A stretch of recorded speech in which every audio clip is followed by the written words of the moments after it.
Everyone, a very good evening to all of you. आप सभी प्यारे प्यारे बच्चों का वार्म वेलकम है वाईटी एडिटोरियल क्लास में। मेरा नाम है अमन बहल और द हिंदू का आज फर्स्ट एडिटोरियल अपने कवर करने वाले हैं।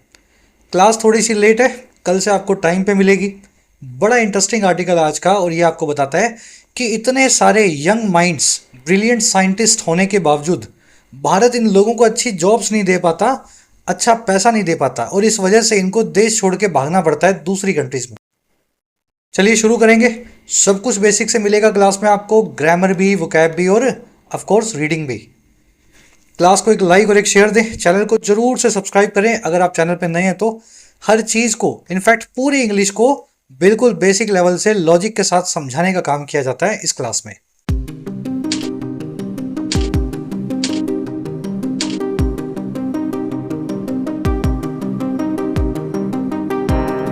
चलिए, कह रहा है जी लीकी पाइपलाइन। देखिए, ये पाइपलाइन तो पता ही होगी आपको, पानी वानी जिससे आता है अपने घरों में। पाइपलाइन वर्ड इस पाइप से बढ़कर के एक और मीनिंग भी रखता है। क्या मीनिंग है भाई? मान लीजिए आपने कोई प्रोजेक्ट शुरू किया, फर्स्ट फेज में था 2020 में, सेकंड फेज में आया, थोड़ी तरक्की हुई 2022 में, फिर आया लास्ट स्टेज में जब ये पूरी तरीके से तैयार हो गया 2025 में। तो ये जो आप इसका पूरा प्रोसेस देख रहे हो ना, ये प्रोसेस भी एक पाइपलाइन है। जब आप कोई प्रोजेक्ट बनाते हो, किसी चीज़ को शुरू करते हो बनाना 2020 में, अगर वो बहुत कॉम्प्लेक्स चीज़ है तो वो 2020 में तैयार नहीं होगी, वो तैयार होगी 2025 में जाकर के, 2028 में जाकर के। जैसे एक छोटा बच्चा स्कूल में पढ़ना शुरू करता है नर्सरी क्लास में, और इसी पढ़ाई की पाइपलाइन से गुजर करके एक दिन डॉक्टर बनता है, इंजीनियर बनता है, साइंटिस्ट बनता है। कह रहे हैं वैसे ही भारत में एक टैलेंट की पाइपलाइन है जो लीकी है। यानी इस पाइपलाइन में आपको बहुत सारे लीकेज मिलेंगे। पढ़ते पढ़ते ही बच्चा 10वीं क्लास में यूएसए चला जाएगा, अगर उसके पास थोड़ा बहुत पैसा है, वहां जाकर के साइंस के फील्ड में काम करेगा। चलिए, पाइपलाइन को करना है फिक्स। टाइटल पैराग्राफ को देखते हैं क्या कहना चाह रहा है। कह रहा है जी, India must ensure it retains the services of committed scientist. कह रहा है जी, भारत जो है ना, इंडिया, इसको इंश्योर करना होगा, इस बात को करना होगा पक्का। और किस चीज़ को? कि ये जो इंडिया है, ये रिटेन करता है या बनाए रखता है, मेंटेन करता है सर्विसेज को, सेवाओं को, ऐसे साइंटिस्ट की, ऐसे वैज्ञानिकों की जो बहुत कमिटेड हैं, जो काम के लिए, देश के लिए, साइंस के लिए पूरे तरीके से कमिट करके बैठे हैं, नौछावर है साइंस पे। तो ऐसे साइंटिस्ट हमें छोड़ने नहीं है, चाहे इनको 5 लाख रुपए महीने की जॉब देनी पड़े। यूएस में जाएंगे ना, वहां कमाएंगे 5 लाख, क्यों 10 लाख कमाएंगे महीने का। तो चाहे भारत सरकार को टैक्स पेयर की मनी से इनको 5 लाख रुपया महीने का देना पड़े, इनको देश में रिटेन किया जाए, यही हमारे देश का फ्यूचर है। ठीक है, जो ब्राइट माइंड्स है। इंडिया की वर्ब है मस्ट एंश्योर, इट की वर्ब है रिटेन्स। सर्विसेज का मतलब होता है सेवाएं। कमिटेड साइंटिस्ट यानी जो कमिट कर चुके हैं साइंस के लिए, अपना जीवन नाम कर चुके हैं। कमिटेड यहाँ एडजेक्टिव है, साइंटिस्ट यहाँ पे नाउन है। अब जल्दी से आगे बढ़ेंगे। साथ ही स्ट्रक्चर्ड वे में अपने एग्जाम्स की प्रिपरेशन के लिए डाउनलोड करें वाईटी एप्लीकेशन को। आपकी अपनी ऐप है, कमेंट सेक्शन में इसका लिंक रखा गया है। एप्लीकेशन में आपको मिलते हैं मेरी गाइडेंस के अंदर स्ट्रक्चर्ड कोर्सेज, जैसे कि हमारा नया इंग्लिश अनलॉक्ड कोर्स। अभी ये कोर्स लॉन्च हुआ है, और कोई भी एग्जाम आप जो दे रहे हो, SSC, banking, railways, defence, teaching, आपकी प्रॉपर फाउंडेशन इंग्लिश की, रीडिंग को, वोकैब को, और एग्जाम टाइप के क्वेश्चंस को इसमें आपको ढंग से सॉल्व करना सिखाया गया। इसका नाम ही टूल किट है, क्योंकि इसमें सब कुछ आ जाएगा, इससे बाहर अब कुछ और नहीं है। कोर्स बिल्कुल नया है, इसका बेनिफिट ले सकते हैं इस कूपन को लगा करके। 1499 में 15 महीने की वैलिडिटी के साथ में ये कोर्स अभी ऐप पे अवेलेबल है। इसी के साथ में हमारा सुपर हिट कोर्स राइटिंग का, इंग्लिश अनलॉक जो है वो ऑब्जेक्टिव पेपर के लिए, राइटिंग जो है आपके डिस्क्रिप्टिव पेपर के लिए। आप इस कोर्स में लिखना सीख सकते हैं किसी भी एग्जाम के लिए लगभग 50 से 60 घंटों में। राइटिंग कोर्स का ही एडवांस वर्जन है यूपीएससी माइग्रेशन कोर्स, जिसमें आपको सिविल सेवाओं के लिए हिंदी से इंग्लिश में माइग्रेट करवाया जाता है। सिविल सेवाओं का हर एस्पेक्ट इस कोर्स में कवर्ड है, सी सेट से लेकर के ऐसे राइटिंग, डिस्क्रिप्टिव एंड एवरीथिंग। कोई भी क्वेरी हो, ये नंबर है टीम का, व्हाट्सएप करके आप बात कर सकते हैं। ऐप को डाउनलोड करें, कमेंट सेक्शन में आपको ऐप का लिंक दिया गया है। ऑलराइट, आज वो कैब बहुत हैवी नहीं है, तो अलग से करवाने की बजाय मैं आपको साथ साथ ही करवाता रहूँगा, टाइम बचेगा अपना। बहुत इजी आर्टिकल है पढ़ने में, लेकिन ग्रामर इसमें बहुत भर के आई है। चलिए एक समरी आपको दे। समरी आप समझ ही गए होंगे भाई, हम बच्चे को पढ़ाते हैं नर्सरी में, और उसको फर्स्ट क्लास से 8 क्लास तक फिर उसको ग्रेजुएशन पीएचडी करवाते हैं, फिर वो बनता है एक ब्राइट साइंटिस्ट क्वांटम मैकेनिक्स का, साइंस के फील्ड में, मेडिसिन के फील्ड में जाकर के एक बड़ा सर्जन बनता है। लेकिन सर्जन बनते ही वो यूएस चला जाता है, जर्मनी चला जाता है। क्यों? क्योंकि हमारे पास देने के लिए उनको ज़्यादा कुछ है नहीं in terms of money and A dignified life. उनको अच्छा घर मिले, अच्छे शहर में रहने को मिले, अच्छी तनख्वाह मिले, सरकारी नौकरी मिले। अगर ये सब नहीं करोगे ना तो अमेरिका ले ही जाएगा इनको, और इन्हीं के दम पे अमेरिका आज दुनिया का दादा है, उन दुनिया का लीडर है ना, हेजेमोन बोलते हैं। तो हमें क्या करना है, ऐसे यंग साइंटिस्ट को देश में रिटेन करना है किसी भी कीमत पे। अगर रिटेन नहीं किया तो भारत जो है इस पाइपलाइन को, लीकेज को कभी भी भर नहीं पाएगा। चलिए आर्टिकल को शुरू करते हैं। आज की टोन है सजेस्टिंग, सजेस्ट कर रहा है आपको क्या भारत को करना चाहिए। देखिए फर्स्ट पैराग्राफ है, पढ़ने में बहुत आसान है। अगेन तीसरी बार बोल रहा हूँ, आसान का मतलब ये है कि आप पढ़ सकते हो इसको। क्लास को कर लो पॉज, अच्छे बच्चे और अच्छे बच्ची की तरह इस पूरे पैराग्राफ का एक मीनिंग निकालो। चाहे 2, ढाई, 3, 5 मिनट जितना भी लगे, खुद से एक बार ट्राई देना है, फिर मैं पढ़ने लगता हूँ, आप मेरे साथ अपनी मीनिंग को मैच करना। चलिए शुरू कर ले। कह रहा है जी, a recent report analysing public funded research and development institutions in India had some pointers that should raise an alarm.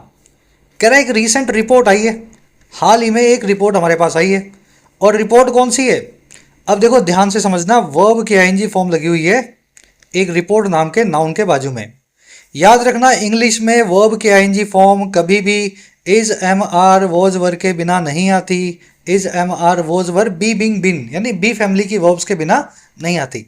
अगर कभी आ गई हो तो वो वर्ब नहीं है, वो वर्ब के चेहरे में, वर्ब के मुखौटे में एडजेक्टिव है। तो ये वो रिपोर्ट है जो एनालाइज करने वाली है, जो अच्छे से समझाती है एनालाइज करके। और किसको? पब्लिक के द्वारा फंड किए गए, यानी सरकार के द्वारा, सरकार के पैसे से चलाए गए रिसर्च और डेवलपमेंट इंस्टीट्यूशंस को, ऐसे इंस्टीट्यूशंस को जहाँ पे रिसर्च होती है, आर&डी होता है। और कहाँ पे? भारत में यानी इंडिया में। कह रहा है ये जो रिपोर्ट आई है ना इस टाइप की, जो ये सब कुछ एनालाइज करती है और बताती है कि भारत की सरकार के पैसे से आर&डी इंस्टीट्यूशन कैसे चलते हैं, इसमें कुछ पॉइंटर्स थे। This report had some pointers, इसमें कुछ अपने पास छोटे छोटे बुलेट पॉइंट्स थे। और ये वो बुलेट पॉइंट्स हैं दैट, जिनको रेज करना चाहिए या उठा देना चाहिए, चला देना चाहिए, बजा देना चाहिए एक अलार्म को, एक चिंता के। अलार्म क्या होता है? कोई बड़ा सा सायरन अलार्म बजता है तो कुछ है ना, कोई एक्सीडेंट ही हुआ है, कोई चिंता की बात ही है, फायर अलार्म बज रहा है, अर्थक्वेक अलार्म बज रहा है। तो इस रिपोर्ट से भी हमारे सामने एक अलार्म या चिंताजनक सिचुएशन आनी चाहिए। चलिए रिपोर्ट बनेगा सब्जेक्ट, सारे सब्जेक्ट्स हैं ग्रीन कलर में। हैड बनेगी इसकी वर्ब, वर्ब की सेकंड फॉर्म है, वर्ब है पिंक कलर में। ग्रीन और पिंक को जरूर फॉलो करना है ताकि आप सेंटेंस की स्ट्रक्चर को पकड़ पाएं।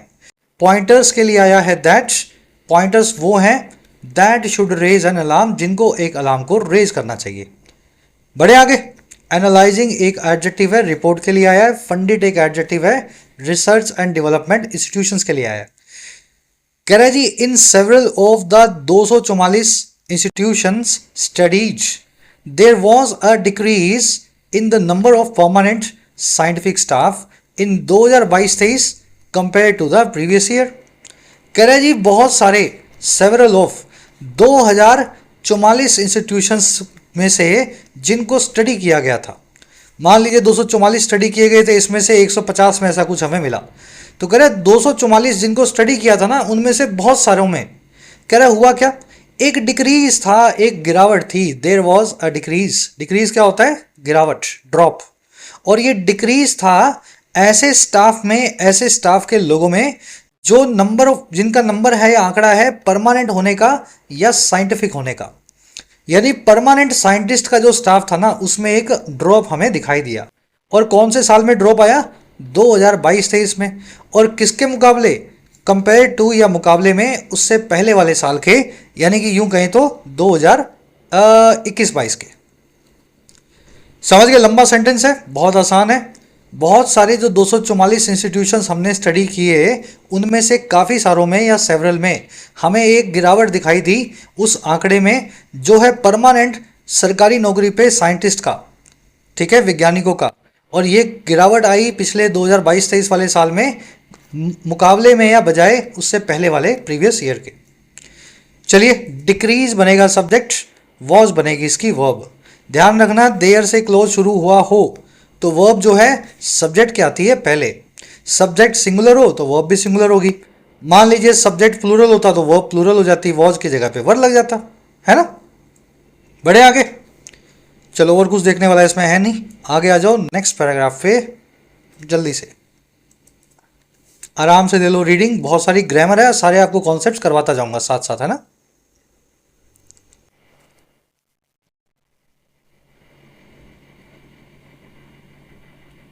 चलिए, कह रहा जी there were also fewer organisations in 2022-23 compare to the previous year that reported hiring permanent staff. अब देखो, साइंटिस्ट जो परमानेंट सरकारी नौकरी पे हैं उनका आंकड़ा तो कम हुआ ही है, उसके साथ साथ फ्यूअर यानी कम ऑर्गेनाइजेशंस थी या कम साइंटिफिक इंस्टीट्यूशंस थे इस साल में 2022-23 में, और मुकाबले में या कंपेयर टू इससे पहले वाले साल के यानी कि 2021-22 के। कह रहा है और ये कौन सी ऑर्गेनाइजेशन थी जो कम थी? ये वो थी जिन्होंने रिपोर्ट किया कि इन्होंने हायर किया है, नौकरी पे रखा है परमानेंट साइंटिफिक स्टाफ को, किसी साइंटिस्ट को सरकारी जॉब पे। तो ऐसे संस्थाओं का आंकड़ा भी 2022-23 में गिरा जिन्होंने सरकारी नौकरी पे किसी साइंटिस्ट को उस साल में रखा था। चलिए, ऑर्गेनाइजेशंस की वर्ब है वर्ड, अगेन क्लोज आया देयर से, वर्ब से पहले, वर्ब को सब्जेक्ट से पहले रखा गया। ऑर्गेनाइजेशंस प्लूरल है इसलिए वर्ब भी प्लूरल है, अगर ये सिंगुलर होता तो वर्ब को वॉज आपको बनाना पड़ता। दैट आया है ऑर्गेनाइजेशंस के लिए, ये वो ऑर्गेनाइजेशन है जिन्होंने रिपोर्ट किया था हायर करने को, नौकरी पे रखने को स्टाफ को। हायर का मतलब होता है किसी को नौकरी पे रखना, ठीक है। हायर का बिल्कुल उल्टा क्या है? नौकरी से निकालना, यानी कि फायर करना, या फिर फायर करने के लिए, निकालने के लिए एक और वर्ड अंग्रेजी में सैक करना। बढ़े आगे, एक सवाल पूछ रहा हूं मैं आपसे, ये स्ट्रक्चर का समझ पाए हो क्या आप? That reported hiring permanent staff, ये हायरिंग क्या है? मतलब वर्ब की आईएनजी फॉर्म यहां पे क्या काम कर रही है और क्यों लगाई गई है? चलो आगे करवा दूंगा, देख लो इसको। कह रहा है जी the institutions together had 19,625 contractual staff and 12,042 permanent staff in 2022-23। कह रहा है ये जो सारे इंस्टीट्यूशंस थे ना, कुल मिला करके या मिला जुला करके टुगेदर इनके पास थे 19,625 कॉन्ट्रैक्ट पे रखे गए वैज्ञानिक या साइंटिस्ट, और 12,042 थे इनके पास परमानेंट साइंटिफिक स्टाफ 2022-23 में। चलिए, इंस्टीट्यूशंस की वर्ब है हैड। कह रहा है जी not surprisingly the slow down in hiring was made up by hiring scientific research personnel on short term contracts. कह रहा है अब ये 19,000 कॉन्ट्रैक्ट पे और 12,000 परमानेंट सरकारी नौकरी पे ऐसा क्यों हुआ? कह रहा है जी सरप्राइजिंग बात कोई भी नहीं है इसमें, बिना किसी अचंभे के, नॉट सरप्राइजिंगली। ये जो स्लो डाउन देख रहे हो ना आप, जो मंदी देख रहे हो हायर करने में वैज्ञानिकों को, इस मंदी को इन्होंने मेक अप किया या भरपाई की। मेक अप करना अंग्रेजी में एक फ्रेजल वर्ब होता है, मेक अप फॉर समथिंग, किसी चीज़ की भरपाई करना। तो ये जो मंदी आप देख रहे हो हायरिंग में, नौकरी पे रखे जाने में, ये इसको मेकअप किया गया है या फिर इसको भरपाई किया गया है हायर करके, नौकरी पे रख करके साइंटिफिक रिसर्च पर्सनल को, साइंस पे रिसर्च करने वाले जो है स्टाफ को, पर्सनल मतलब स्टाफ, शॉर्ट टर्म कॉन्ट्रैक्ट्स पे या फिर कॉन्ट्रैक्ट की जॉब्स पे, ठीक है ना। तो साइंटिस्ट आ नहीं रहे या आप ले नहीं रहे, तो इस मंदी को कैसे दूर किया इन्होंने? इन्होंने साल भर के कॉन्ट्रैक्ट पे किसी साइंटिस्ट को अपने पास रख लिया, ताकि सरकारी नौकरियों में जो मंदी आ रही है साइंटिस्ट को देने में, उसको मेकअप फॉर किया जा सके। स्लो डाउन होती है मंदी, किसी चीज़ में सुस्ताईपन, है ना, ढीलापन। वर्ब है इसकी वॉज मेड अप। ध्यान देना, भरपाई करने को बोलते हैं मेक अप फॉर करना। तो मेक की थर्ड फॉर्म लगा दी वॉज मेड, पैसिव वॉइस बना दिया, लेकिन फॉर लगाना यहां भूल गया। चलो, ये एडिटोरियल वाला आदमी है, एडिटर है, इसका एग्जाम नहीं है, इसको माफ कर देते हैं, पर आपको पता होना चाहिए मेक अप फॉर करना, किसी चीज की भरपाई करना। तो hiring was made up for by hiring scientific personnel. चलो, कह रहे जी these contractual staff were a 14% rise over 21 22। कह रहा है ये जो कॉन्ट्रैक्ट के स्टाफ थे ना, कॉन्ट्रैक्ट पे रखे गए साइंटिस्ट थे, ये 14% ज़्यादा थे, या इनमें एक उछाल था 14% का 2021-22 से अगर तुलना की जाए तो। कह रहा है the very fact that contractual workers exceed permanent staff in scientific institutions is a matter of concern. कह रहा है ये जो खास तथ्य है ना, वेरी फैक्ट, देखो वेरी एक एडजेक्टिव भी है, एक एडवर्ब भी है। नाउन से पहले आ जाए तो एडजेक्टिव, दूसरे किसी एडवर्ब से पहले, एडजेक्टिव से पहले आ जाए तो एडवर्ब। ठीक है, तो फैक्ट तो एक नाउन होता है, तथ्य होता है, सिंगुलर या प्लूरल होता है। तो वेरी का मतलब इस केस में होगा नाउन से पहले खास।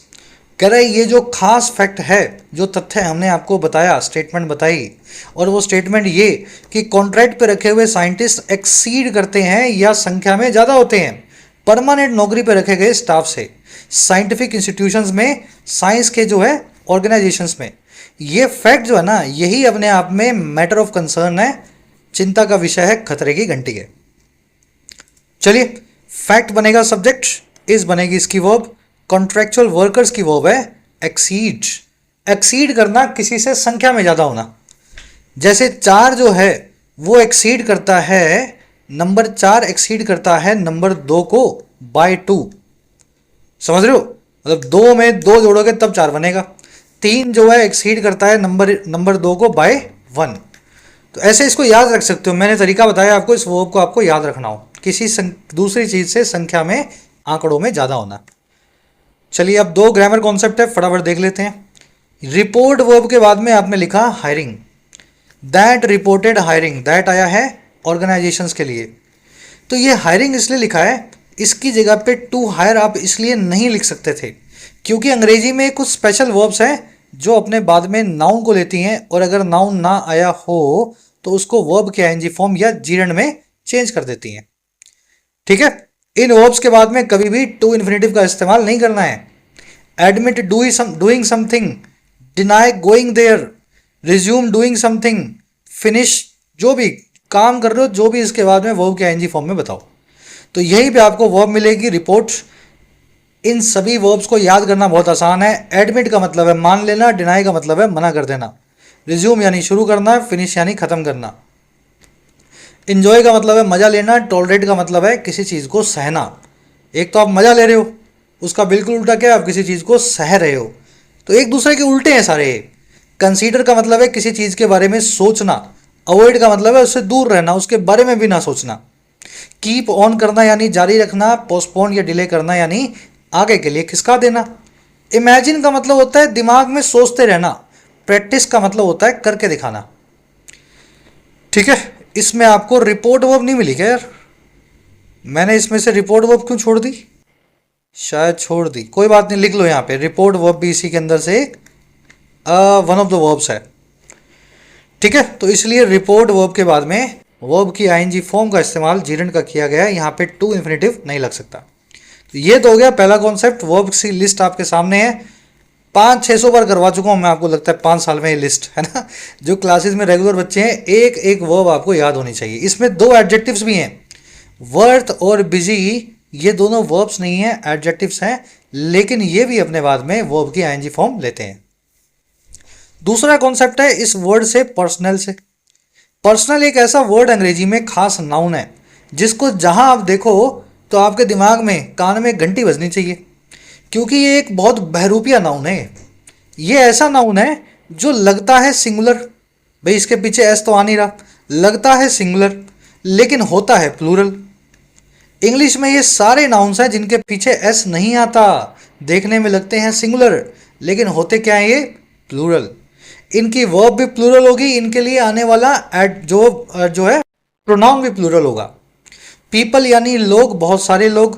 पुलिस का मतलब है पुलिस वाले, पुलिस वाला नहीं, पुलिस वाले। कैटल का मतलब है जानवर, मवेशी, जो भैंसे गायें जिनका दूध निकालते हो आप, वो सभी कैटल होते हैं। वर्मिन का मतलब होता है कीड़े, कॉकरोच। जेंट्री का मतलब होता है खानदानी लोग।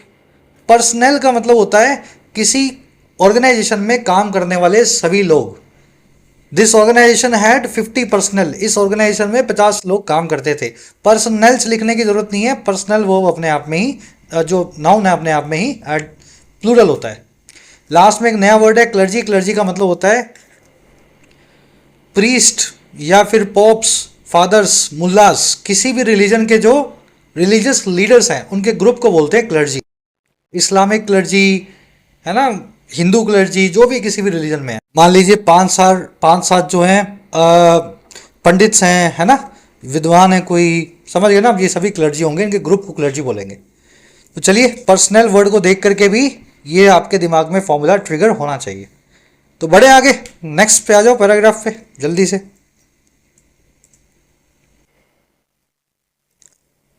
आराम से एक रीडिंग देनी है, खुद से पढ़ना है, उसके बाद मैं जो मीनिंग निकालूं उससे आपको मैच करना है। चलिए, कह रहा the data emerges from a study commission by the office of the principal scientific adviser and the institutions studied do not include the strategic sectors. कह रहा है जो डेटा है ना सारा इमर्ज हुआ है, इमर्ज होना, उभर करके आना, किसी चीज का सबके सामने है ना, निकल करके आना।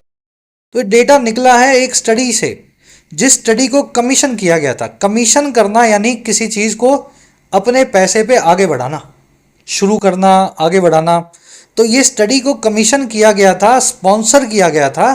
तो किसने किया स्पॉन्सर? बाय लगा के बता रहे, office of the principal scientific adviser. इस सरकारी ऑफिस ने, इस सरकारी संस्था ने इसको स्पॉन्सर किया था, कमीशन किया था। और आगे कह रहा है एंड जो इंस्टीट्यूशंस थे जिनको स्टडी किया गया था, जिनके ऊपर ये रिसर्च हुई है, उसमें इंक्लूड होते ही नहीं है स्ट्रेटेजिक सेक्टर्स, ऐसे सेक्टर्स जो भारत की स्ट्रेटेजी से रिलेटेड है। कुछ खास सेक्टर्स जो सरकार अपने बिल्कुल हाथ के नीचे रखती है, जैसे कि कौन कौन से? Such as defence, atomic energy and space, which consume the lion share of India's research and development expenditure. कह रहा है स्ट्रेटेजिक सेक्टर्स ये सारे सेक्टर्स हैं, जैसे कि रक्षा का सेक्टर यानी डिफेंस सेक्टर, फिर एटॉमिक एनर्जी और स्पेस का सेक्टर जैसे डीआरडीओ वगैरह हैं। कह रहा है और ये वही सेक्टर्स हैं सारे के सारे जो कंज्यूम करते हैं, खा जाते हैं सबसे बड़े हिस्से को, मेजॉरिटी के शेयर को, लॉयन शेयर को, इंडिया के रिसर्च और डेवलपमेंट के एक्सपेंडिचर को। तो इस तरीके से स्टडी पूरी हुई है। स्ट्रेटेजिक सेक्टर्स के ऊपर ये स्टडी नहीं हुई क्योंकि सरकार उनको बिल्कुल अपने हाथ के नीचे रखती है। कभी भी किसी को लाया जाए, निकाला जाए, किसी को कितनी भी सैलरी दी जाए, सरकार अपने हिसाब से इस काम देखती है। चलिए, डेटा की वर्ब है इमर्जिस। ध्यान रखना डेटा प्लूरल होता है, टेक्निकली डेटम सिंगुलर है और डेटा प्लूरल है। तो डेटा की वर्ब इमर्जिस ना होकर के इमर्ज होनी चाहिए टेक्निकली। इंस्टीट्यूशंस की वर्ब है डू नॉट इंक्लूड। स्टडीड यहाँ पे वर्ब की थर्ड फॉर्म एडजेक्टिव है, ये वो इंस्टीट्यूशंस हैं जिनको स्टडी किया गया था। विच आया है स्ट्रेटेजिक सेक्टर्स के लिए, विच की वर्ब है कंज्यूम। और आगे बढ़ते हैं। कह रहा है जी as a report of the parliamentary standing committee on science, technology and environment tabled in parliament last month observed nearly 3 in 5 of the posts sanctioned for scientific personnel at one of India's top institutes for basic science research, the Tata Institute of Fundamental Research or TFR, are unfilled। ये सबसे बड़ा classic case है बड़े बड़े sentences का, जो पढ़ने में आसान होते हैं लेकिन दिमाग में डर बिठाते हैं। कितना आसान सेंटेंस है ये। कह रहा है कि जैसे कि एज एक रिपोर्ट आई, और किसकी थी? ऑफ लगा के बता दिया।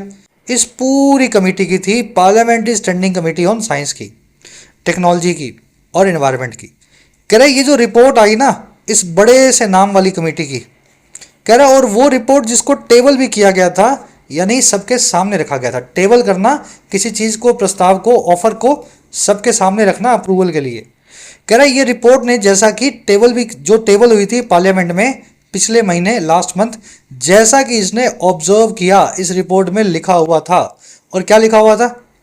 लगभग 3 जो है ना 5 पोस्ट में से जो सैंक्शनड है, मंजूर है साइंटिफिक पर्सनल के लिए, वैज्ञानिक स्टाफ के लिए, भारत के टॉप इंस्टीट्यूट्स में से एक इंस्टीट्यूट में जिसका नाम है TIFR, वो अनफिल्ड है, वेकेंट है, खाली है।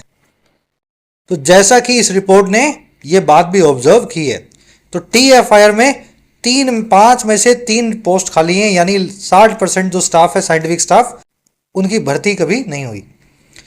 चलिए, रिपोर्ट बनेगा सब्जेक्ट, ऑब्जर्व बनेगी इसकी वर्ब की सेकंड फॉर्म है, टेबल आया वर्ब की थर्ड फॉर्म एडजेक्टिव। ये वो रिपोर्ट है इस बड़े से नाम वाली कमेटी की जिसको टेबल किया गया था पार्लियामेंट में पिछले महीने।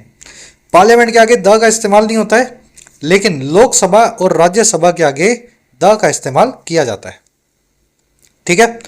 टी एफ सॉरी 3 in 5 की वर्ब है आर जो है अनफिल्ड। 3 in the 5 पोस्ट इनकी वर्ब है आर, अनफिल्ड होना, खाली होना। बढ़े आगे, लॉ एंड शेयर इस फ्रेज को देख लेना।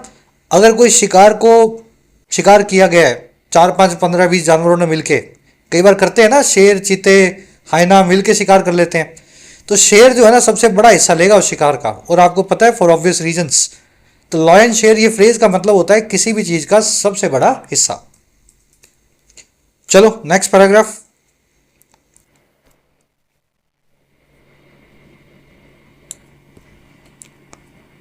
बढ़े आगे, कह रहा है that TIFR is primarily funded by the department of atomic energy.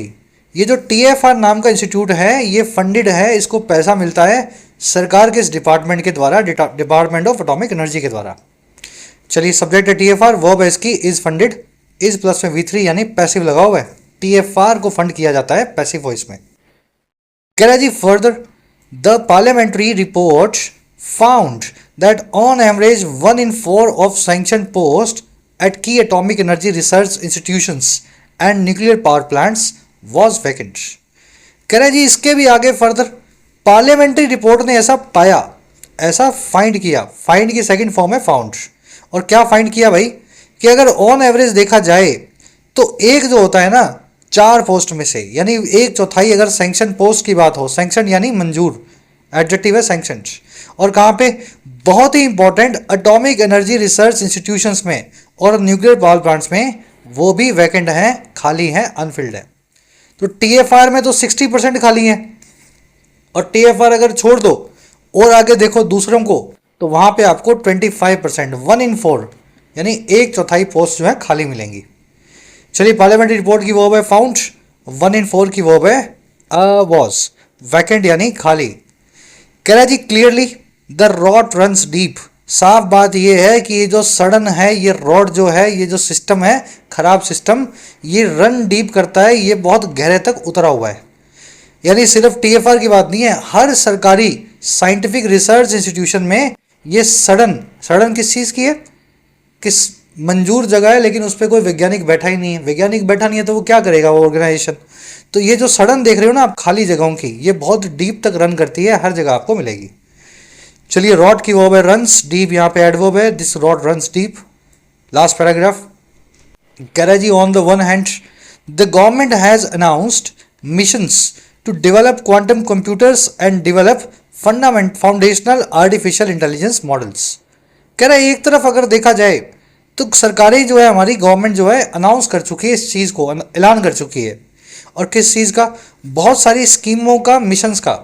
और वो स्कीमें हैं, एक तो डेवलप करने की क्वांटम कंप्यूटर्स को, और दूसरा डेवलप करने की बहुत ही क्रांतिकारी फाउंडेशनल या रेडिकल आर्टिफिशियल इंटेलिजेंस के मॉडल्स को। फाउंडेशनल यानी जो आपकी फाउंडेशन को हिला के रख दे, एकदम बदलाव लाने वाला हो, ट्रांसफॉर्मेशनल हो।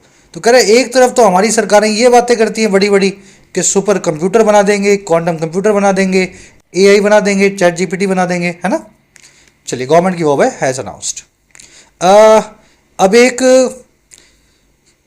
करेक्ट वर्ड यूजेस का आपके एग्जाम में एक जो है ना सेक्शन आता है आजकल, सही वर्ड को सही जगह पे इस्तेमाल करना। इंग्लिश में 3 वर्ड्स हैं किसी नई चीज़ को खोजने के लिए। पहला वर्ड है इन्वेंट करना, दूसरा वर्ड है डिस्कवर, तीसरा वर्ड है डेवलप। तीनों का मतलब होता है किसी नई चीज़ को खोजना या इजाद करना। ठीक है ना, जैसे आपने कोई दवाई बना दी, या आपने कोई फिजिक्स का नया रूल खोज निकाला, कोई नई थ्योरम बना दी। चलो, अब इन दोनों में फ़र्क क्या है। देखिए, इन्वेंट का मतलब होता है किसी ऐसी चीज़ को खोजना जो पहले हमारे नेचर में नहीं थी। मान लीजिए आपने टीवी बना दिया, तो टीवी था क्या नेचर में? टीवी को क्या आपने देखा किसी पहाड़ पे, किसी घास में टीवी उगा हो, किसी पौधे पे, किसी पेड़ पे? मतलब टीवी को हमने बनाया है। तो टीवी को आप इन्वेंट करेंगे, सिलाई मशीन को इन्वेंट करेंगे। लेकिन डिस्कवर आप ऐसी चीज़ों को करेंगे जो पहले से नेचर में थी। जैसे आपने कोई थ्योरम को डिस्कवर किया, पाइथागोरस थ्योरम, है ना, बेस स्क्वायर प्लस में height square is equal to perpendicular square. तो ये पाइथागोरस स्क्वायर जब आपने डिस्कवर नहीं की थी, तो क्या पहले, उससे पहले ये नहीं थी नेचर में? बिल्कुल थी। भाई आपने गिनती बाद में डिस्कवर की, एक और एक दो होता है। अगर आप डिस्कवर ना करते तो क्या एक और एक दो ना होता? बिल्कुल होता है। तो मान लीजिए कोई ऐसी चीज आप बनाएं जो नेचर में पहले से है, कोई नियम है, कोई थ्योरम है, या फिर कोई स्पेक्ट्रम है। ठीक है, स्पेक्ट्रम है। मैडम क्यूरी ने यूरेनियम, कहते हैं ना, यूरेनियम को खोजा था। तो यूरेनियम प्लूटोनियम तो पहले से ही हमारे उसमें है ना, मतलब नेचर में। तो ऐसी चीजें जो पहले से हैं, जो स्पेक्ट्रम है, जो एयर वेव्स हैं, इनको खोजने को अंग्रेजी में बोलते हैं डिस्कवर करना। तीसरा वर्ड है डेवलप करना। ये इन दोनों से अलग है। अगर कोई ऐसी चीज को आप बनाएं जो एक कॉम्प्लेक्स प्रोसेस से होके गुजरे, जैसे आपने कोई दवा डिस्कवर की, मतलब बनाई है ना, कोई कैंसर की दवाई बनाई, कोई वैक्सीन बनाई, है ना, तो ऐसी चीज़ों को अंग्रेजी में बोलते हैं डेवलप करना। तो आर्टिफिशियल इंटेलिजेंस के मॉडल ना खोजे जाएंगे, ना इन्वेंट, ना डिस्कवर होंगे, इनको डेवलप किया जाएगा। सेम चीज़ होती है क्वांटम कंप्यूटर्स के साथ। इनको एक एक करके स्टेप बाय स्टेप मैनर में डिस्कवर ना करके, ना इन्वेंट करके, इनको डेवलप किया जाता है। तो ये 3 वर्ड्स हैं, होपफुली आपको अच्छे से समझ में आ गए होंगे। कोई ऐसी चीज़ आपको जो लगे कि सर ये कॉन्सेप्ट मेरी समझ में नहीं आया, तो क्लियर वर्ड्स में हिंदी या इंग्लिश में कमेंट सेक्शन में लिख दिया करो। मैं सारे कमेंट्स पढ़ता हूँ और जो सेंसिबल कमेंट्स होते हैं उनका रिप्लाई करने की कोशिश भी करता हूँ। ठीक है, तो यूज़ किया करो कमेंट सेक्शन को। आगे बढ़ते हैं, फटाफट से लास्ट पैराग्राफ है, इसको फिनिश कर दो। कह रहा है जी, it has also declared its intent to align research and development towards industry specific research. कह रहा है इट ने, यानी सरकार ने, साथ ही साथ ये भी डिक्लेयर किया है, ऐलान किया है अपने इंटेंट को, यानी इरादे को, कि ये अलाइन करेगा या एक ही लाइन में लाएगा, एक ही प्लेटफॉर्म पे लाएगा। और किसको? रिसर्च और डेवलपमेंट को, हमारी R&D को, और किस तरफ अलाइन करेगा? इंडस्ट्री स्पेसिफिक रिसर्च की तरफ। तो सिर्फ हमें लैब में रिसर्च नहीं करना है, उस कुछ ऐसी रिसर्च करनी है कि उससे कुछ इंडस्ट्री स्पेसिफिक बन सके, उससे कोई ऑटोनोमस कार बन सके, उससे हवाई जहाज बन सके। तो कह रहे जी सरकार का ये भी इरादा जो है वो डिक्लेयर कर चुकी है। इट आया गवर्नमेंट के लिए, वर्ब है हैज़ डिक्लेयर्ड। इंटेंट का मतलब होता है आपका इरादा, इंटेंशन। कह रहा जी however none of this will bear fruit without scientist, particularly young researchers. कह रहे लेकिन इनमें से कोई भी चीज़ जो है ना बेयर फ्रूट नहीं करने वाली। कोई भी चीज़ जो हमने सोची है ये फलने वाली नहीं है। बेयर फ्रूट करना, किसी चीज़ का फल लगना, उस पर डिजायर्ड रिजल्ट निकलना। और किसके बिना नहीं निकलेगा? बिना इन वैज्ञानिकों के, साइंटिस्ट के, खास करके उन यंग रिसर्चर्स के who are engaged full time, having long careers at institutions, doing cutting edge research. खास करके वो वाले यंग रिसर्चर्स जिनको इंगेज किया जाता है, काम पे लगाया जाता है फुल टाइम, सरकारी नौकरी दे करके। और वो रिसर्चर्स जो रखते हैं एक बहुत ही लंबा सा करियर किसी हमारे देश के साइंटिफिक इंस्टीट्यूशन में, और क्या करते हुए ऐसी रिसर्च को जो कटिंग एज हो, जो अपने आप में अल्ट्रा मॉडर्न हो। तो ऐसा आपको कुछ माहौल बनाना पड़ेगा। नए जो फ्रेश ब्राइट माइंड्स हैं देश में आए, देश में रुकें, हमारे यहाँ फुल टाइम नौकरी करें, सरकारी नौकरी करें, और ultra modern cutting edge research के अंदर इंगेज हो। कटिंग एज का मतलब मैंने आपको बता दिया, highly advanced, state of the art बोल सकते हैं। इसके लिए एक और अच्छा वर्ड है अंग्रेजी में अवन-गार्ड, और एक और वर्ड है इसके लिए पायनियरिंग। ठीक है ना, सबसे आगे हो किसी फील्ड में, जैसे AI के फील्ड में चैट GPT, ग्रोक सबसे आगे हैं। तो ये कटिंग एज प्लेटफॉर्म्स हैं, स्टेट ऑफ द आर्ट या अवन-गार्ड जो है टेक्नोलॉजीज हैं। चलिए, नन ऑफ दिस की वर्ब है विल बेयर, हु की वर्ब है आर इंगेज्ड। इंगेज भी यहाँ वर्ब की थर्ड फॉर्म है, आर के बाद में पैसिव वॉइस लगाई गई है। चलो दे दो इसको एक रीडिंग फटाफट से।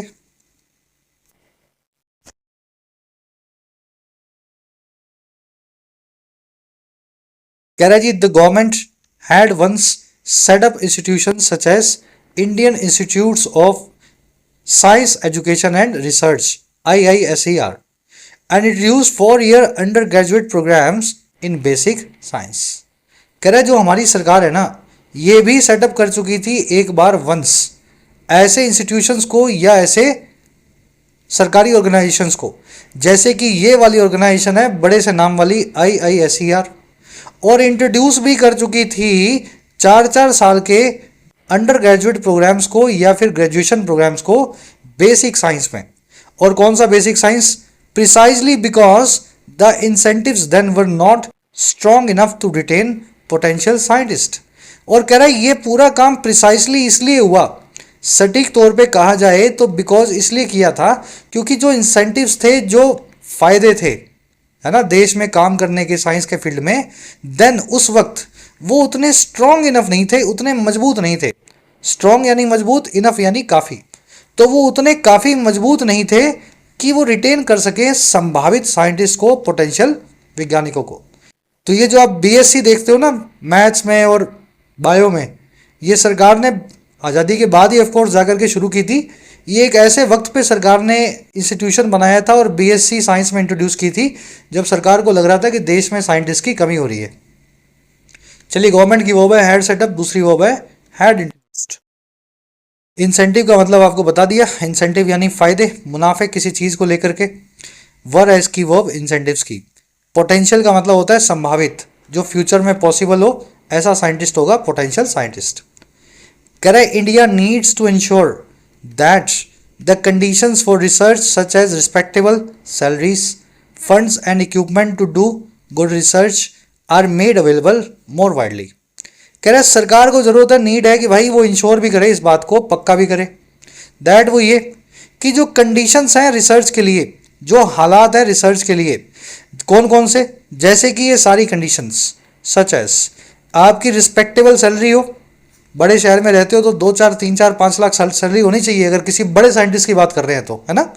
प्राइवेट सेक्टर आपको 40-40 लाख रुपए महीने की सैलरी दे देता है, नासा में जाओगे तो रिस्पेक्टेबल सैलरी आपकी हो, फंड्स मिले आपके इंस्टीट्यूशन को, आपके पास ढंग का इक्विपमेंट हो ताकि आप अच्छी रिसर्च कर सको। और हमें इंश्योर यही करना है कि ये सारी कंडीशंस इनको मेक अवेलेबल किया जाता है हर तरफ मोर वाइडली। चलिए, इंडिया की वर्ब है नीड्स, कंडीशंस की वर्ब है आर मेड, पैसिव वॉइस बना हुआ है आर प्लस में, बी फैमिली की वर्ब प्लस में वर्ब की थर्ड फॉर्म। रैप अप करेंगे क्लास को, एक ग्रामर का कॉन्सेप्ट और करवा देता हूं आपको जल्दी से। इनफ का मतलब होता है काफ़ी, पर्याप्त, सफिशिएंट। लेकिन इनफ अंग्रेजी में एक एडजेक्टिव भी है और एक एडवर्ब भी है। आपको देखना है सेंटेंस में ये क्या काम कर रहा है। अगर ये एडजेक्टिव होगा तो जिस नाउन के लिए आया होगा उसके पहले आएगा, ये अगर एडवर्ब होगा तो जिस एडजेक्टिव के लिए आया होगा उसके बाद आएगा। ठीक है, फॉर्मूला बहुत आसान है। इस केस में स्ट्रॉन्ग नाम के एडजेक्टिव के लिए इनफ नाम का एडवर्ब आपने यूज किया। स्ट्रॉन्ग का मतलब होता है मजबूत। जो लोग नए कोर्स में इनरोल्ड हैं मिशन अनलॉक्ड में, अच्छे तरीके से आपको हमने एक एक वर्ड को आइडेंटिफाई करना सिखाया है। टेस्ट बताया ना आपको, एडजेक्टिव का टेस्ट क्या होता है। एडजेक्टिव का टेस्ट ये है कि वो नाउन के बिना अधूरा होगा। स्ट्रॉन्ग क्या, मजबूत क्या, तो स्ट्रॉन्ग जो है मजबूत यानी एक एडजेक्टिव है, इसके लिए इनफ लगाया गया है। एडजेक्टिव के लिए इनफ आएगा तो एडवर्ब बन जाएगा, और जब ये एडवर्ब बनेगा तो एडजेक्टिव के बाद में इस्तेमाल होगा। स्ट्रॉन्ग इनफ लिखना पड़ा, इनफ स्ट्रॉन्ग से काम नहीं चलेगा। ठीक है, चलो एक क्वेश्चन दे रहा हूं सभी को एज होमवर्क, इसी फॉर्मूला को अप्लाई करना, बहुत आसान है। आपको इनफ मिलेगा इस सेंटेंस में 2 बार। आपको चेक करना है क्या दोनों बार इसकी पोजीशन सही है क्या, और अगर सही नहीं है तो कमेंट्स में डाल देना। With enough practice over time the wrestler grew enough strong to beat all his challengers. Enough practice के साथ में, वक्त रहते या वक्त के चलते, ओवर टाइम वक्त के साथ, है ना, पर्याप्त प्रैक्टिस के रहते वक्त के साथ जो रेसलर था वो इतना स्ट्रॉन्ग जो है पर्याप्त तौर पे हो गया कि वो बीट कर दे, हरा दे अपने सभी प्रतिद्वंदियों या चैलेंजर्स को। चलिए कमेंट्स में डालना, सही गलत होगा आपको वहां पे फीडबैक देंगे। चलो अब क्वेश्चंस पे आते हैं। ब्रेक लेना चाहो तो ले लो, लेकिन क्वेश्चंस जरूर से सॉल्व करने हैं, मेरे साथ सॉल्व करते जाओ। फर्स्ट क्वेश्चन है आपका मेंस लेवल का। इनमें से किस चीज को आप लॉजिकली या रीजनेबली इन्फर कर सकते हैं या कंक्लूजन को ड्रॉ कर सकते हैं भारत की स्ट्रेटेजी को लेकर के साइंस और टेक्नोलॉजी की तरफ, इस पैसेज के हिसाब से भारत किस रास्ते पे चल रहा है। साइंस की अगर बात करें तो इन चारों में से कौन सा रास्ता हमने पकड़ा है।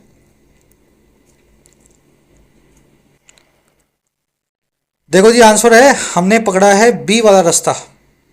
हम बहुत एम्बिशियस तो हैं विजन में, हमें क्वांटम कंप्यूटर बनाना है, एआई मॉडल्स बनाने हैं, बहुत एम्बिशन दिखाया हमने, लेकिन बहुत इनकंसिस्टेंट है, बिल्कुल भी रेगुलर नहीं है फंडामेंटल या फाउंडेशनल सपोर्ट देने में रिसर्च को।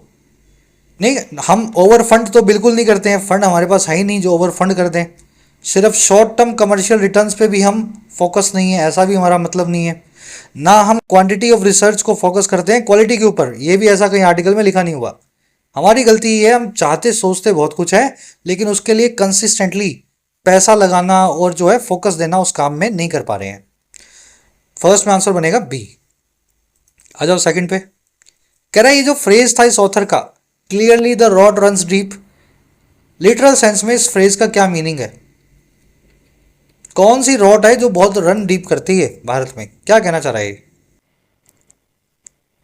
ये कहना चाह रहा था रोट यानी सड़न की बात कर रहा था, और सड़न थी खाली वैकेंसीज की, सरकारी नौकरियों में साइंटिस्ट की पदों पे। तो ये जो सड़न जो है, ये जो खाली चेयर्स पड़ी हैं, कुर्सियां, सिर्फ एक इंस्टीट्यूशन में नहीं है, ये पूरे गहरे से सिस्टम में उतरी हुई है, हर इंस्टीट्यूशन में मिलेगी। ये स्टाफिंग का क्राइसिस सिस्टेमिक है, पूरे सिस्टम में है और परसिस्टेंट है, लगातार बना हुआ है सभी रिसर्च इंस्टीट्यूशंस के इकोसिस्टम में। ठीक है ना, तो डी आंसर बनेगा सेकंड में। चलो आज का क्विज बहुत इजी है, बाकी क्वेश्चंस देखना। Just a minute.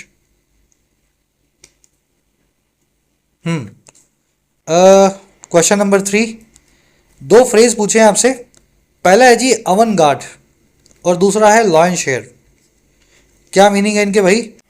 और लास्ट में मिलेंगी 4 एरर्स, 5, 6, 7, 8। आराम से ढूंढ लो, सभी क्वेश्चंस के आंसर फर्स्ट कमेंट में डाल दिए वीडियो के नीचे, 3 से लेकर के 8 तक। चेक करके बताना आउट ऑफ 10 आपको कितने मार्क्स मिले। कल की क्लास में आपसे होगी मुलाकात। Until then signing out. और हाँ, एग्जाम्स का full foundation course English unlock course अभी लॉन्च हो चुका है, एप्लीकेशन पे अवेलेबल है, क्लासेज आ रही हैं एक के बाद एक। इस कोर्स में आपकी पूरी ग्रामर कवर हो रही है, साथ में पिछले ईयर्स के सारे क्वेश्चंस, जो भी एग्जाम रिलेटेड आपकी वैरायटीज हैं, एसएससी हो या बैंकिंग हो या टीचिंग एग्जाम हो, कोई भी एग्जाम हो, इसके अंदर कवर्ड है। You can take benefit of the course. Comment section में आपका लिंक है, जाएं और आज